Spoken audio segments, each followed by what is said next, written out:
فقی ابو اللیث سمرقندی فرماتے ہیں کہ خشیت الہی، خوف خدا، اللہ کے ڈر کا اظہار انسان کی 7 چیزوں میں ہوتا ہے۔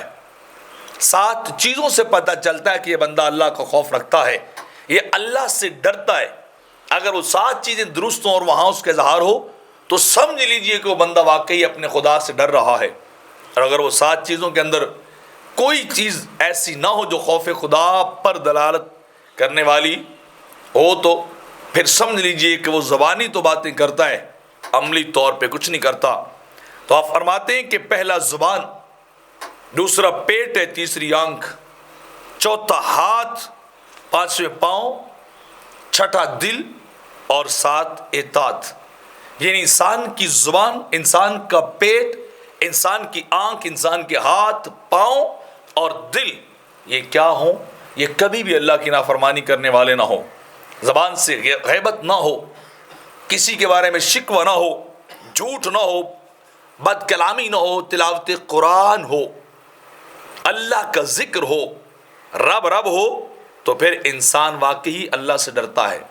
اسی طرح انسان کا پیٹ اس طرح کہ اس کے اندر حلال کا لقمہ جائے، حرام کا لقمہ کبھی نہ جائے، کبھی ایک ذرہ حرام کا نہ جانے دے، اور آنکھ حرام کام کو نہ دیکھے، حرام چیز کو نہ دیکھے، انسان کے ہاتھ کبھی ظلم نہ کریں، پاؤں اس کے کبھی گناہ کی طرف اٹھنے والے نہ ہوں، اور دل اس بندے کا اتنا خشیت الہی کے اندر ڈوبا ہوا کہ وہاں حسد، تکبر، ریا، یہ کچھ بھی نہ ہو، یہ غل وغیرہ کچھ بھی نہ ہو، سب کچھ ختم ہو جائے اور مسلمانوں کی خیر خواہی آ جائے۔ اور اطاعت یہ ہے کہ بندہ ہر لمحے یہ سوچتا رہے کہ میں نے کہیں اللہ کی نافرمانی تو نہیں کر دی، اللہ کی حکم عدولی تو نہیں کیے، تو ڈرتا رہے۔ اگر یہ 7 چیزیں درست ہوں تو پھر اس کے اندر اللہ کی خشیت آتی ہے، اللہ کا خوف آتا ہے، اللہ کا ڈر ہوتا ہے۔